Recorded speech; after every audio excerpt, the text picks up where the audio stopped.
Manuel, if you can hear me, you can connect your, put on your camera and mic, please.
Good evening, guys. I want to believe you had a wonderful day, and we are just either breaking from offices, sitting down to rest and take a break as we take stock of the day's work. From wherever you are, we really appreciate you for joining us live this afternoon or evening, and we are so much grateful to have you. Uh, if you are joining us on Facebook, we are live on Facebook at Afredo Kenya, or just type African Rights for Economic Development Organization, or African Rights for Economic Development. You should be able to get us. If you are joining us on Instagram, we are at Afredo Kenya. If you are joining us on LinkedIn, we are at Afredo Kenya. And we are so much excited to have you. So give us a few minutes as the guests join. I can see Madam Gladys already in the room. Gladys, you can put on your camera if you can hear me.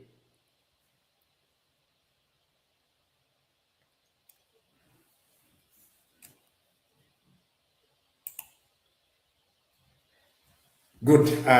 We are live on all social media. How are you doing? I'm very well. Thanks a lot for joining us. We are waiting for Emmanuel. He was setting up his gadgets. I hope he's going to join us soon. Otherwise, from wherever you are, how are you doing?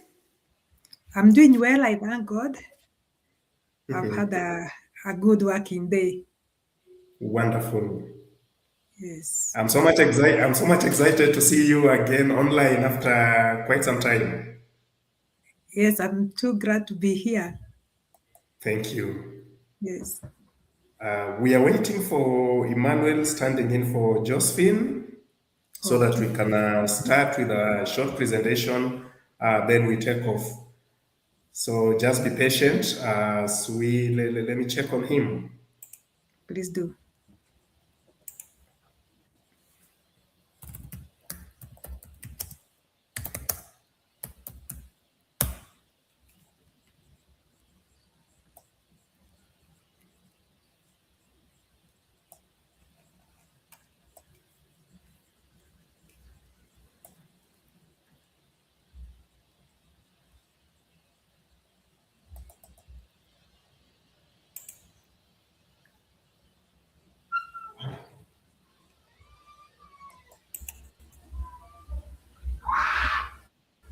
Emmanuel, how are you? I'm doing good. How are you? Fine, fine, thank you. Maybe you can just put on your camera so that we're able to see you. Sure. I'm having trouble with my network, but in a moment.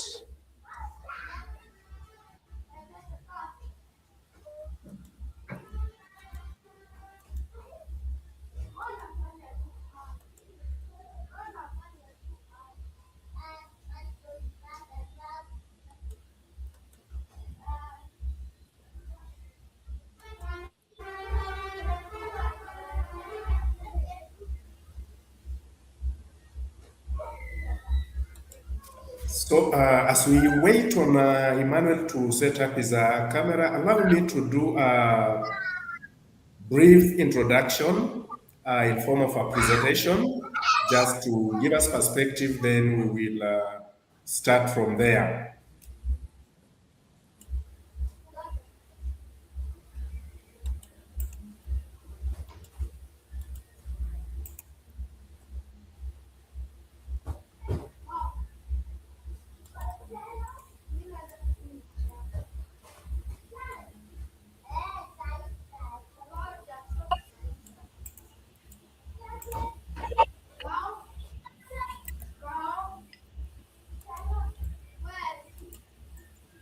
You can confirm you are able to see my screen?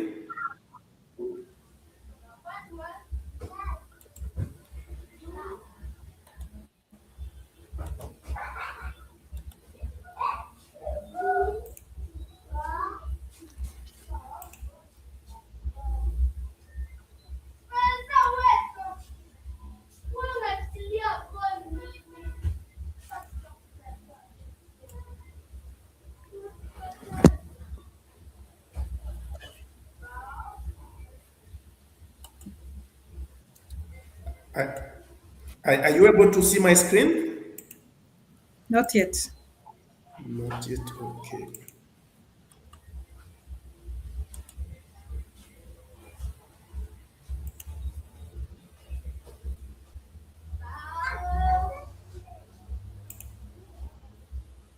Yes. It's now visible, eh? Yes. Good. So African Rights for Economic Development is an NGO, and basically our work supports access to education for vulnerable children, youth, and we also work with the communities in conflict in terms of helping them to navigate conflict, build peace, work together in a much more united and productive manner. So, welcome for this power talk on the subject Connecting the Dots, Wednesday, June 10, 2026. Our main topic of discussion is going to be mental health and school unrests.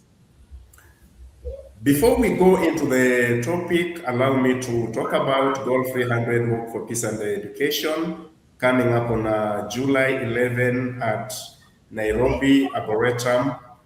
We will be able to provide the full details on where we will be starting off and where we will be ending, but it should be around State House Girls Road, Processional Way, Uhuru Highway, Chiromo Riverside Road, Kileleshwa Road, and back to Arboretum, where we will have a brief event. Goal 300 Work for Peace and Education is an event organized annually and convened by African Rights for Economic Development to mobilize resources for the Goal 300 program. Goal 300 is an acronym for Education, Learning, and Training Opportunities for Vulnerable Children and Youth in Kenya, in short, GELTO or Goal 300. This is a trifold program that targets to provide 100 full scholarships to learners joining grade 10 in 2027, 100 technical skilling and entrepreneurial training for vulnerable youth across Nairobi to enhance their employability and decent earning. And finally, piloting of 100 peace and peer counseling clubs in learning institutions. The peace and peer counseling clubs aim at providing learner-based training and peer support to those undergoing mental challenges that can affect their studies and standard behavior. Just to add a little more flesh is that there are so many things that affect our children in school. Most of them, actually 43.7% according to research, struggle with depression, struggle with anxiety, and other many issues that are likely to mold or shape or redirect their behavior in different ways. Through the Peace and Peer Counseling Clubs, African Rights for Economic Development, or AFRIEDO, aims to mentor and coach children on how they can build peace within themselves, among themselves, and within the entire school ecosystem and community. We also aim at training and mentoring listen buddies. A listen buddy is somebody who will be able to listen to their peers whenever they have issues which they think they cannot share with their parents because of a number of reasons, or they cannot share with their teachers because of fear or a few other things. By so doing, the listen buddies will be able to help their peers to navigate whatever challenge they have, and where need be, they can help them to walk the journey by escalating the issues up through the provided learning counselors within the school, and they'll be able to discuss and sort out the issues. Through the program, African Rights will also be availing stand-on counselors who will be able to go around the schools and listen to different issues. This will also include a mental health clinic being held at least once in a term in the selected schools. The entire purpose of doing that is to ensure that the mental status of our children and school, the entire school fraternity is in check. And once we have learners and teachers in good mental health standing, then we believe that the school will be able to run smoothly without issues and proactively preventing major disasters that can easily arise. The walk will be held on July 11, and our tickets are selling on Libertix, where you can either scan the QR code on the screen, or you can go to their website to be able to get our tickets. Individual tickets are going for 1,500. Family tickets, taking care of a couple and a child, going for 4,000 only. Corporate 5 is a corporate ticket for a team of 5 members from an organization, going for 25,000. And every member of the organization will get a t-shirt, will get a cap, will get a certificate of participation, and the organization will get a certificate of recognition. We have a corporate 10 going for 50,000 for a team of 10. Each will get the same benefit as a corporate 5. For the individuals, they will all get a certificate of participation and a free t-shirt. And finally, we have VIP tickets, and early bird VIP tickets are selling for 20,000 only. With the 20,000, you get an opportunity to get a tracksuit branded in AFRIEDO colors. You come for the walk, and after the walk, we will be having an exclusive VIP lunch where you get to network with the VIP guests in the room, and who knows the kind of conduct you get and their blessings. So we invite you to join us on July 11, 2026 for this transformative annual Walk for Peace and Education. In Kenya, school enrollment stands at 85%, with 1.2 million being out of school. Those not enrolled are attributed to poverty. Only 40% between ages 12 and 17-year-olds of secondary school age children are attending school, that is a senior school or secondary level. 27% drop out, commonly driven by poverty, child labor, and teenage pregnancy. 1 in every 5 teens and youth globally suffer from mental distress. In Kenya, 43.7% of school children face depression and anxiety. 17.4% of adolescent problems are attributed to finances and family problems.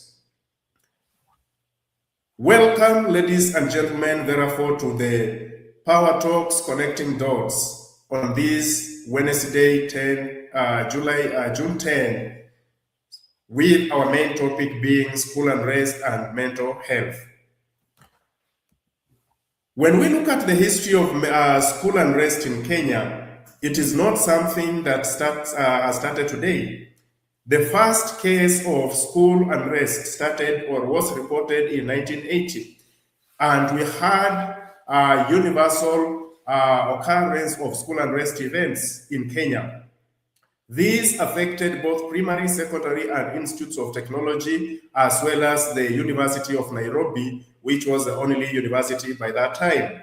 What were some of the main reasons cited, and where did these arrests take place?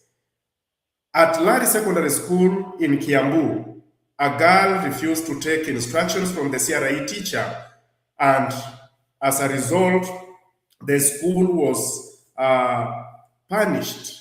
This led to the unrest in the school, resulting to a property destruction by touching down the property worth 150,000 Kenya shillings then.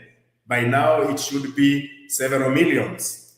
Just next to it, we had Meriliki Girls, where learners complained of being insulted by the school caterer in the kitchen, the dining hall. As a result, property of around 3.5 million by then was destroyed by the school. St. Andrews in Kisumu, around the same year, learners complained of corporal punishment for late arrival of their peer. And as a result, the entire school went on rampage, and as a result, again, the school was dismissed.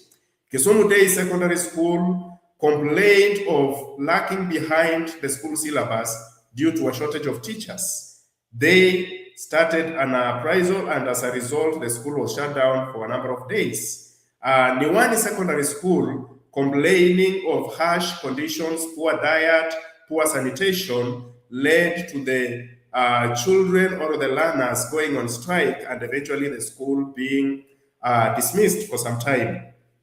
Kiambu Institute of Technology complained of the introduction of yellow maize after a reported shortage of white maize in the country. Since learners were not used to yellow maize, and now this was a new phenomenon, they decided to strike, and the entire institution or college was closed for some time. What are some of the ugly instances in the history of school unrest in Kenya? In 1991, July 13, there was a gang rape of 71 St. Kizito girls, which led to a death toll of 19 girls trying to escape. And the main reason for the gang rape and the protest was increased school fees in the school. 1998, that is 7 years later, we had Bombolulu fire, which killed 25 girls. This is very ugly. 2021, an annihilation of 65 boys in Changuli Secondary School. And the most recent, 2024, Utumishi girls, death toll of 16 school children and one parent through the road accident. Just to take a break and reflect on mental stability and mental health. What is mental stability? This is the ability to maintain emotional balance, manage everyday stressors, and adapt to life's challenges. It allows you to regulate your thoughts and feelings rather than being overwhelmed by them. Mental health encompasses your emotional, psychological, and social well-being. It dictates how you think, feel, and act, affecting your ability to handle stress, relate to others, and make everyday decisions. Far more than just the absence of illness, it is an essential resource for living a balanced and fulfilling life. Help me to welcome our guests.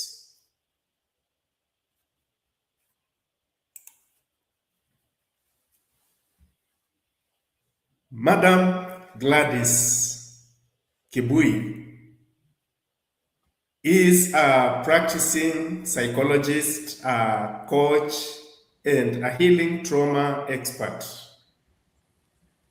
If you can take a little time to just introduce yourself, who you are, and what you do. Over to Thank you. you.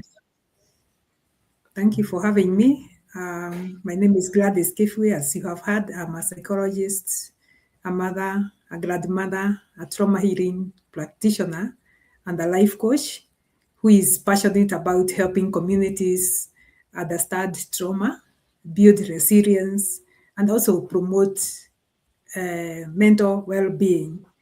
I'm also passionate in creating safe spaces for students, starting from the parents.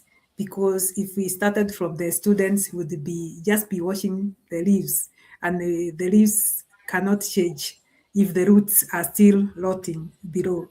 So that is who I am, and I'm here to help us analyze this water topic. Thank you. Thank you very much, Madam Gladys or Minister Gladys or Coach Gladys. Wonderful titles, and we are glad and excited to have you.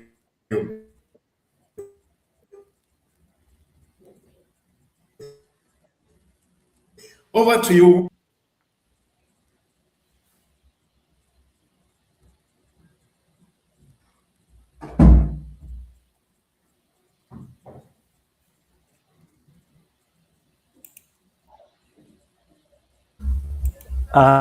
Good evening. Good evening. I'm Emmanuel Bosco. Emmanuel Bosco is an educator, a teacher of English and literature, and I'm a passionate Kenyan who has chosen to invest in education.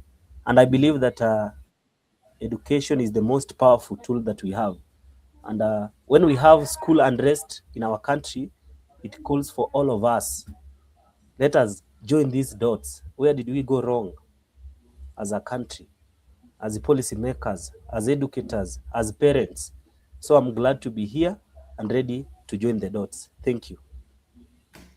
Thank you very much, Emmanuel, Teacher Emmanuel, for joining us. We are so much excited to have you, and we believe that we are going to enjoy joining the dots. And the first, maybe just reflecting on the history of school unrest. Do we see a relationship between mental health and school unrest?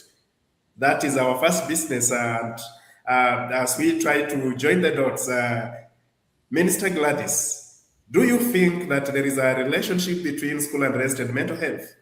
And how? Thank you. That's a very good question. You started by introducing and saying that school unrest is not a new phenomenon.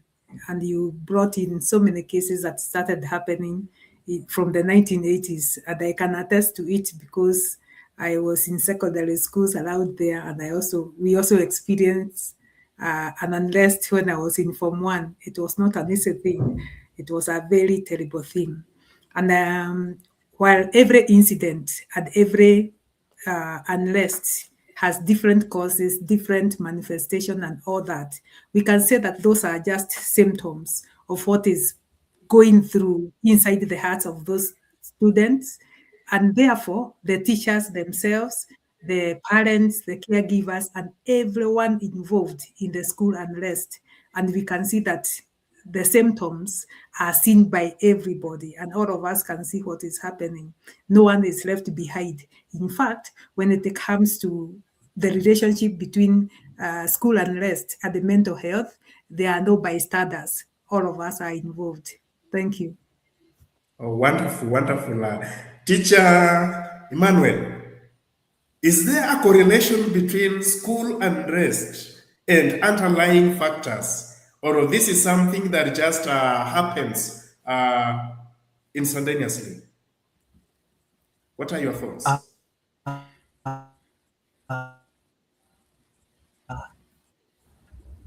for the school to have this unrest, these are learners who are bursting out. This is a mentality that has been created time and time. These are learners who have not been listened to. These are learners who have mental instability, and it has taken them a lot of time for them to burn it out. And the way Coach Gladys said, they have reached an aspect where they are powerless, and the only way they can express all they are going through is through this unrest. So there's a very, very big correlation between the two. Thank you very much for your sentiments. Maybe to dive deeper and help us to understand what is mental health and what factors affect the mental health of a learner in a school today. Madam Gladys. Thank you. That's a good question. You started in your introduction. I thought you are answering our questions that you'd expect to give, because you also defined what is mental health. And the mental health refers to a person's emotional, psychological, social, spiritual, economic, all areas of life. They call it the wellness of health, the well-being, the wheel of well-being. When you are well in all those areas of life, then that wheel can actually start running. But if any side has a puncture, has dysfunction, that wheel will not run. You cannot run with a car on the road that has a puncture on any of the wheels. And so mental health, according to World Health Organization, is not simply the absence of mental illness. It is the presence of emotional wellness, the presence of resilience, healthy relationships, and also having hope. People who have a community that have hope. And you have also asked, what are the factors? And Emmanuel has rightfully said that it is an explosion of people who have reached the end, the breaking point. And these factors that affect learners especially include academic expectation and examination pressure. It is too much of pressure. And this is not just with the student. The teachers are also supposed to deliver numbers, and therefore they are putting pressure on the students. The student reach a point that they cannot bear it anymore. Family instability, divorce, domestic abuse, and the parental absence. There has been a lot of cases of abandonment of children. Parents apparently are posted to work elsewhere, and they leave their children taking care of themselves because they have gone out to fend for them. Social and the careers are not a bad thing necessarily, but when it comes to abandoning your children so that you can bring them money, you are substituting one area of life with another area of life, and it's just about to burst open. And financial challenges at home, you can tell, you are a witness that we are living in very economically distressing times, that every time you can hear something that is becoming just too unaffordable. It's a basic requirement and people can't even afford it. We also have bullying in schools, both physical and online. That's another issue that is facing our learners. Social media pressure and the comparison. They follow and they see their idols as influencers, as people who are out there influencing the society. Without knowing their history, they just keep on comparing themselves and they feel like they are worthless. Their self-esteem goes down because they don't compare with those people that they can see. Also, there is a lot of trauma resulting from loss, from abuse, from neglect, and from community violence. You can attest that this is a common phenomenon in Kenya, and especially on loss. I remember in 2020, during the COVID season, there is a school we visited, and the 300 students reported back with either having lost either a mother or a father or both or a sibling. They had lost someone. And those are people who are in grief and they cannot understand what teachers are saying. And therefore, there is bound to be conflict. There is also the issue of substance abuse and the exposure to harmful influences. There is never a season, a generation that is more challenged than the generation today with drug abuse. And therefore, the students are acting out from a place of influence by drugs. And they normally confess that they normally have them in the schools, and they can even buy them and they take them to the schools. And they also lack emotional support systems. And today's learners are therefore going through very challenging situations more than ever before. The situation right now is rapidly changing. While they may appear to be very strong on the outside, they are expressing themselves, they are carrying invisible emotional burdens than we can even imagine today. Thank you. Oh, wow, wow, wonderful. That is quite elaborate. Uh, a big will indeed. Mr. Emmanuel, from the school setting, what is this that will drive a learner to the extreme of now thinking, planning, and executing such activities like now the burning down of dormitories, destruction of property. For example, at Alliance Girls, mattresses were set on fire. At Lenana, I think almost a similar incident. At Utumishi Girls, locking the doors and torching down an entire dorm. What is this that will drive learners to that extreme? Thank you, Mr. Joseph. So, there are so many aspects that can, lead to these learners executing an arson attack. I call them arson attacks on their, fellow students. They are human beings. You can imagine, like now, the case of Utumishi girls touching. You saw the CCTVs. The girls were touching down the dormitory, and their fellow students are in the same dormitory.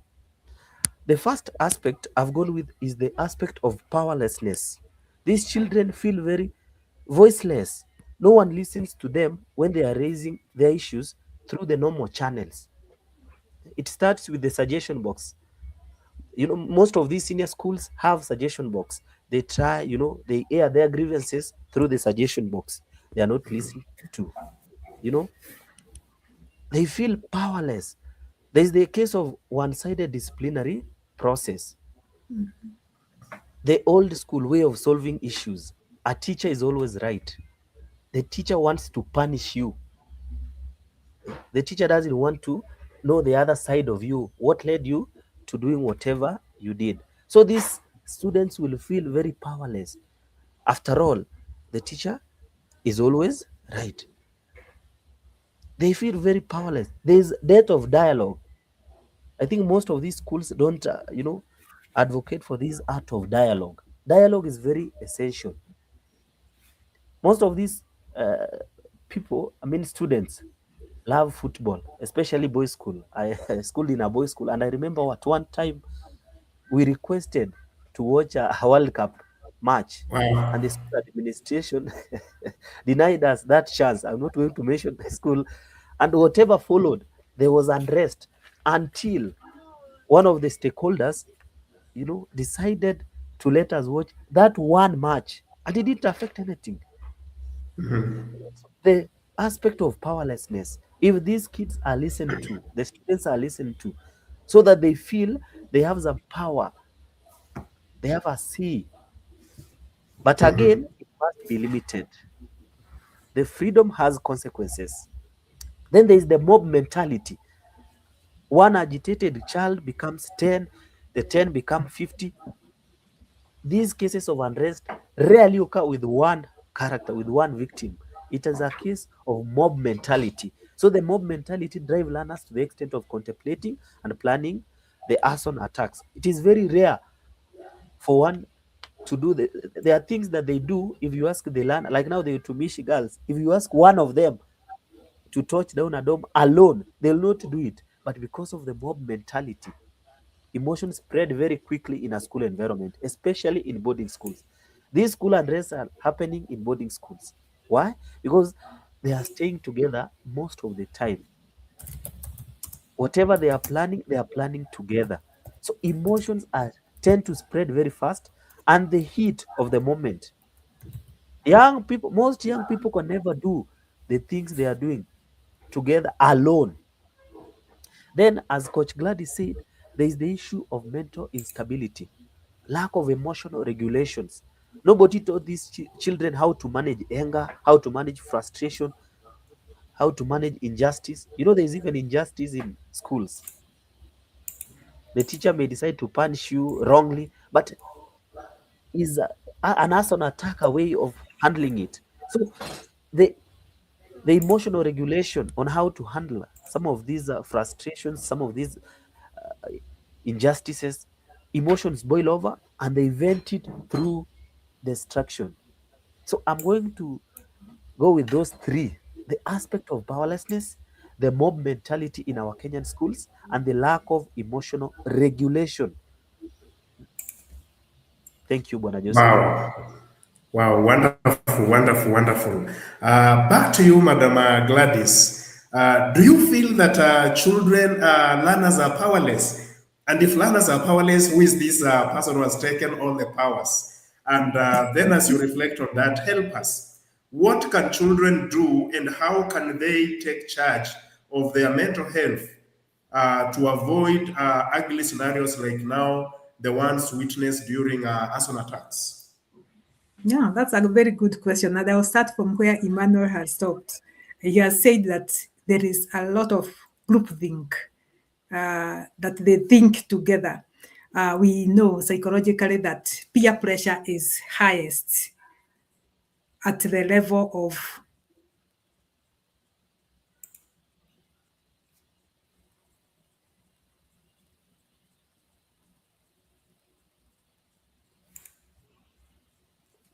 We lost you? I'm wondering what happened. We can hear you now. Okay. Good. Peer pressure is highest in the teenage area, in the senior school area.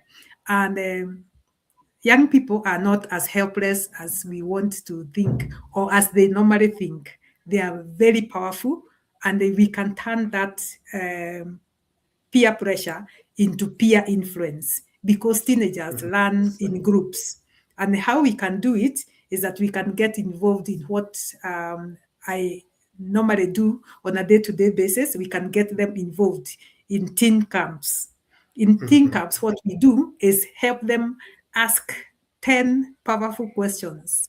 And we have a program that we call Allies. In Allies program, we take through teenagers through answering some important questions like, am I important to anyone?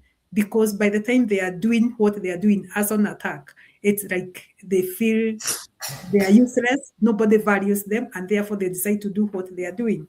So that we help them in session 1, am I important to anyone? In session 2, we tell them that suffering is part and parcel of life. If God loves us, why is it that I'm hurting so much? So we show them from the Bible where did suffering start, and therefore sometimes suffering will just come to us even if we have done nothing. So they learn the origin of suffering in the world and how to live with the resilience in the midst of so much trouble in the world, because they will meet trouble even when we take them to secondary schools.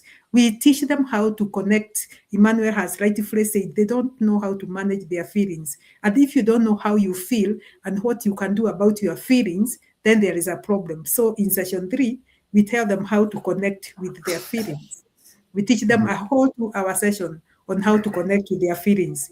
After that, we mentioned about losses, losing a parent, losing a dream, like what Emmanuel has given an example, being denied to watch the football and it's something that you really value. So those losses, how can they deal with that pain? That is our session number 4. Session number 5, we teach them how to deal with losses. If you lose a parent, if you lose a colleague, if you lose a schoolmate, a pet, anything that they lose, how can they deal with a loss? That is our session number 5. Then session number 6, we teach them, we accept that there are boundaries that needs to be put. How do they put boundaries? And the truth be said, in most of the schools that we normally take our program, we have realized that the the people that are outside their circles are the parents, the teachers, the counselors. They don't want to hear any of them. Young people are kind of rebellious to authority, anything authority. Boundaries helps them to understand that it is their responsibility to set boundaries, and even the adults they are talking about or they are against, they are also entitled to set their boundaries and communicate together. And therefore, after that, we tell them how do they communicate? How can they tell their story? So that we can listen to them, because as Emmanuel said earlier, that they feel unheard, they feel unseen. So how can they feel unseen? How can they talk to us so that we can hear them, and that they can feel heard, and that they can feel seen? That is our session number 7. How can I tell my story? And then after we have done that, we help them to know where they can take their pain. Where do you take all this pain that we are talking about? Every time that you have all this pain, you have connected with it, you have learned how to deal with the loss, how do you take your pain? And because it's a Bible-based program, we show them how to take it to Jesus or to God. We show them that Jesus can bear their pain. He died not just for their sins, but also for their pain. And then we show them a healed person, a person who has been relieved of the pain. They can very easily forgive. And the first people that they can forgive is their parents. There are some of those young people that we helped during a school holiday, and they were swearing by heaven and earth they'll never forgive their parents. By the time we lesson, they were saying they are not going to carry anybody from now henceforth. They have forgiven their parents, and now they are not going to be carrying anybody. Nobody is going to be their burden, and they were able to move forward, which is our last lesson. How do I move forward?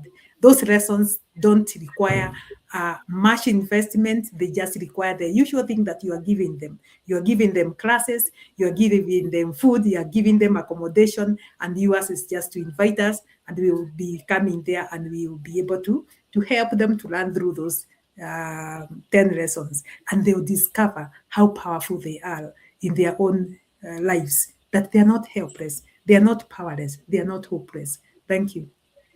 Oh, wonderful, wonderful. That is quite awesome.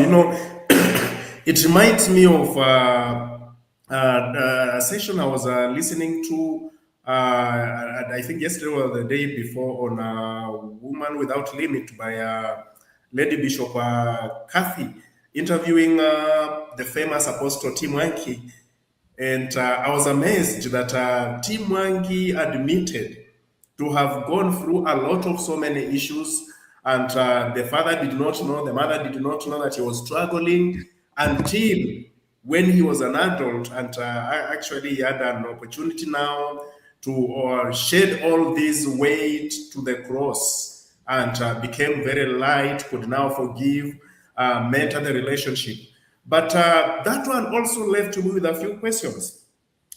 Is it possible that children are carrying so many burdens and nobody cares about them, or they feel they cannot take that anymore? But you've helped me answer the same question again. Maybe Mwalimu Emmanuel will be helping us to shed a little more light. In 2023, the Ministry of Education released the Positive Discipline Manual to help the teachers try to shape and assist the learners, not by punishing them, but by working with them to mold and shape the desired behavior. So, Mwalimu Emmanuel, is positive discipline helpful in maintaining a healthy mind of a learner? That is the first question. Number two, how can we best utilize the guidelines on positive discipline to streamline learners' relationships in the school? I know already Minister Gladys has helped us shed some more light, but from the perspective of the teacher, how can we use positive discipline guidelines to shape the learner's behavior? Thank you. To begin with, you've asked if positive positive discipline is helpful in maintaining a health mind of a learner, and I dare say absolutely it is. And positive discipline is just helpful. It is very essential. You see, the old model of punishment and fear may produce compliance, but in a short term, then it will breed some resentment in the long term. That is the old model of a punishment that the government abolished. It is very good, but for short term. But in long term, it will result and breed into resentment. And if you compare the modern day kids, because if you compare, we've said fire, I mean, school unrest in Kenya is not new. It started long time ago, across decades, right through. You've taken us through 1980s, all through to the latest one, the Utumishi girls and whatever is going on. But they are not the same. What has changed is the intensity and the frequency. The modern day one is very intense and they have occurred with frequency. That is why it is very alarming. And it is because we are dealing with two sets of different students. Two sets of different students. The modern day students have access to information. Students relied entirely on teachers, textbooks, and libraries in the past. But modern day students have the entire internet in their fingertips. They can access information instantly. But it also means exposure to misinformation. There is a school, I'm told, decided to go home because apparently some of their neighboring school kids texted them and told them we meet at the market tomorrow, and they had to be released. The mob mentality I was talking about, but in the past this was not there. The, the students did not just respect but veered authorities. Modern day students do not, you know, care for the authority. They do not deeply respect the authority.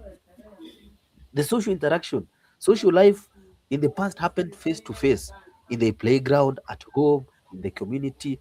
But today, there's a significant part of social life that is happening online. So the way you deal with positive discipline in the modern day is totally different. The modern day students will tell you they know their rights, unlike the past students. So we need to know what are the modern ways of impacting this positive discipline. How can we best utilize the guidelines we've been given by the government so as to streamline the learner relationships in school? Number one, schools need to train teachers in positive discipline techniques.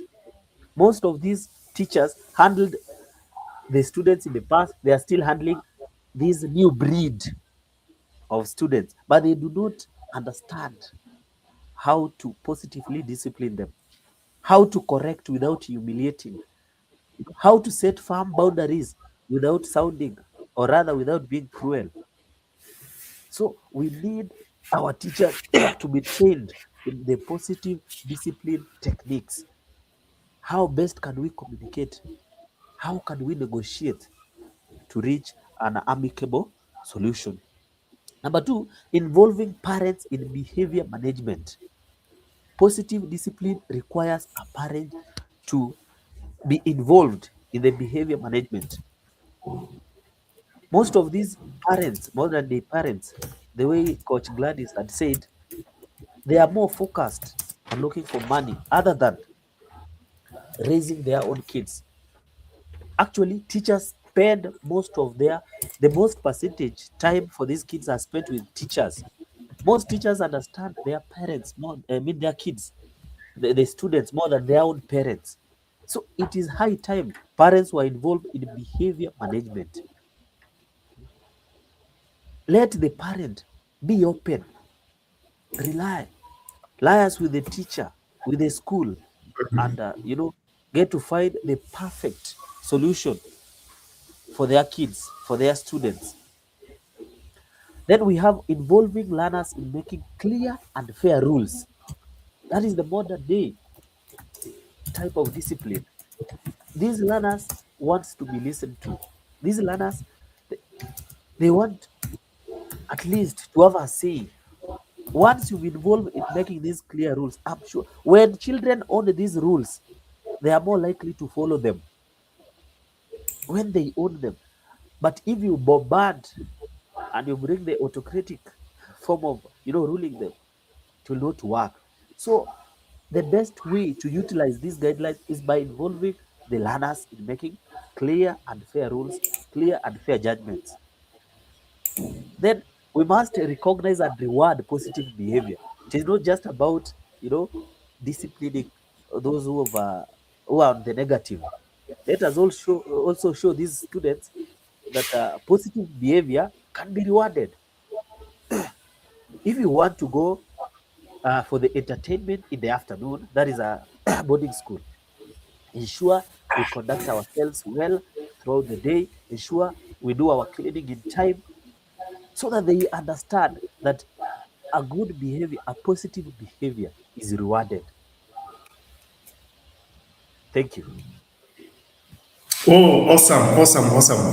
That is wonderful. I think a holistic involvement of stakeholders, the teachers, the learners, and the entire school community. That is very wonderful. Minister and Coach Gladys, if we were to introduce mental health screening and psychosocial support in schools, do you think it would help in regulating the mental health status of learners and teachers? Absolutely. And how best do we approach that? Absolutely, it will. Mental health screening and psychosocial support is the equivalent of the routine medical checkups. They will help us to identify the challenges early enough before they escalate into crisis. And because medical, we use laboratory diagnostic machines, we use all those tests. And the best way to do screening and psychosocial support is self-examination. And therefore, I'll start with psychosocial support. There is no parent who can be taught how to parent others if they were parented wrong. And none of us can claim that we had perfect parents who brought us very well, loving us, loving God, loving everything, and brought us up without any struggles. For our age, there was every reason to be beaten.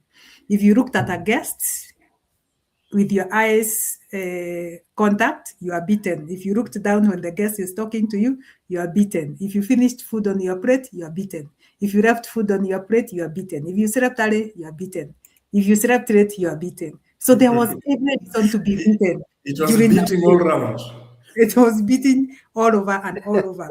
So you can imagine what that left our hearts feeling. So what the best way to get screening to see why teachers, parents, authority figures are in conflict with their teenagers is to have the parents themselves reparent themselves, give themselves what they were not given as teenagers. After they have received that in psychosocial support at the screening of themselves, they'll be able to help teenagers. How can they do that? We offer the program that is for adult trauma healing, and it can be done physically for 5 days, or it can also be done virtually for 15 days, only weekdays at night. That's the easiest way for parents from diverse schools. They meet in that forum and they're able to go through that 15 days training. And then after that, when they are healed, they can be able to heal teenagers. They are the same people we equipped to be able to listen to teenagers. In the teenager program, for you to become a teen trauma healing program facilitator, you've got to heal yourself first, then you're able to help the teenagers. And the teenager one also takes 5 days to facilitate teenagers among themselves to be able to identify their hearthoods, their soulhoods, their brokenness, and all those challenges that they are having. And we therefore say that prevention is much, much better than reacting. So when we are doing screening and psychosocial support, we are actually doing prevention work. And prevention work saves money, time, and the pain that people could have gone through. It will help us to improve the academic performance, because we teach the children how to deal with their hard emotions, how to have hard conversations, how to deal with big size issues, and we can see that children are able to do that. We will have better relationship between parents and teachers. We will have better relationship with the teenagers and with all authority that is with them, and therefore we will have reduced violence and the unrest. We have the teachers themselves, after they have gone through the reparenting program, which is the adult trauma healing, they will have their well-being taken care of. Nobody wants to be lectured on how to take care of teenagers, whether it's parents or teachers. Nobody wants, but we can do screening. We can screen ourselves and see, where have I gone wrong in parenting my teen? And after I've done that, I'll be healed myself of my teen problems, my childhood problems, and therefore I'll be able to heal the teenagers and the children. We have both for teenagers and also for children. We can start even earlier at age 8, helping children deal with their emotions, deal with the losses, deal with the problems. Because truth be said, troubles or suffering is part and parcel of life. And eventually we are able to resilience. And most of the times I normally say that you don't have to meet the graduates to understand how to do that. You can look for me and find out how I tell people, especially for single mothers, how they can be able to build the resilience that they need, that they can later, when you see how important it is to build resilience, when you build resilience, you can be our good advocate for mental health, for community Good. mental health. Thank you. Wonderful, wonderful, wonderful, wonderful. We are almost coming to the end. Mr. Emmanuel, what is being done or should be done to manage or regulate the mental health of learners in our schools? Maybe from your school setup as a teacher, what do you think you are doing and what can we do better? Thank you, Bwana Joseph. There are currently efforts being made, and not just by individual schools, but by even the ministry.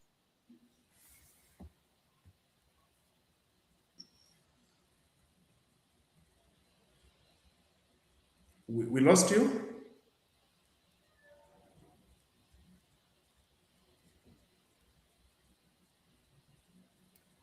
Are you still there?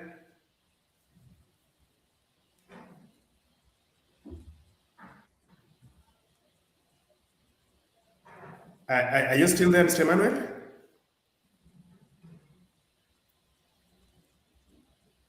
Okay, it seems we lost Mr. Emmanuel. Minister Gladys, what are your final thoughts on the entire relationship between school unrest and mental health?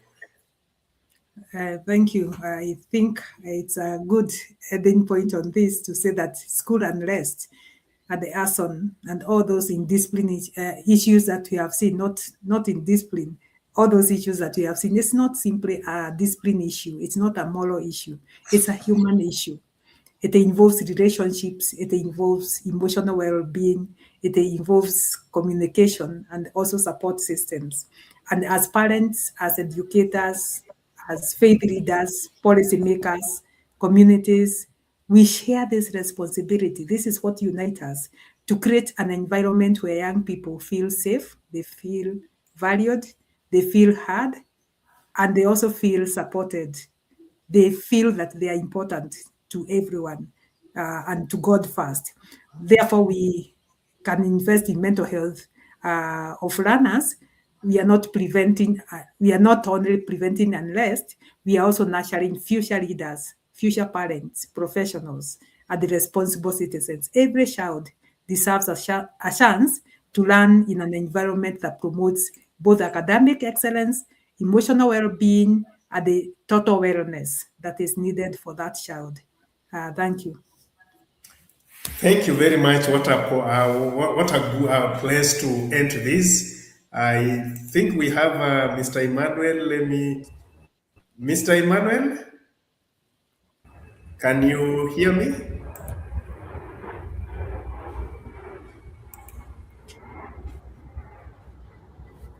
Can you hear me, Mr. Emmanuel? I think he's struggling to connect. So this is a wonderful discussion, and what a way to end this discussion. We can all agree and attest that school unrest is not just discipline. A modern child is more informed. They have access to information. They are not the 80s millennial children. And the way we parent them is very important. We have parents from Minister Gladys' perspective who have been carrying issues. And you can imagine yourself, you have a burden, and now you are parenting a child with burdens. It becomes very weighty, and that is why we need mental health, trauma healing, and support, so that when we are healthy, we can parent healthy children. We are going to stop there for today, and what a point to end.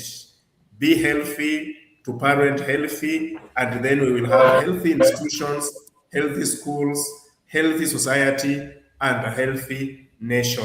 We appreciate all our guests and panelists helping us to connect the dots between school unrest and mental health. And I believe that we have been able to pick a point or two that we are going to practice. Thank you very much, Mr. Emmanuel, from school and school educator and parent, and Minister Gladys, a psychologist, trauma healing expert, parent as well of grown children who are very healthy. I believe having their mother healed and now also supported. What a wonderful evening we had there. Have yourself a lovely evening, and see you in our next episode of Connecting the Dots. Bye-bye for now. And remember to register for the walk for peace and education coming up on July, to just help us support our programs. Bye-bye for now. Bye.